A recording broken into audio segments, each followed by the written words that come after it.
Kapag napansin mong laging kalmado ang isang tao, sobrang bait at iniiwasan ng mga pagtatalo, mag-ingat ka.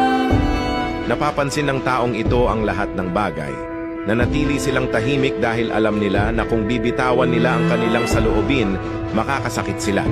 Pinipili nilang manatiling kalmado at itinatago ang lahat ng emosyon. Ngunit kapag sumabog ang kanilang galit, ito ay parang isang tunay na bagyo at ang taong nagpasiklab ng kanilang galit ang magdurusa.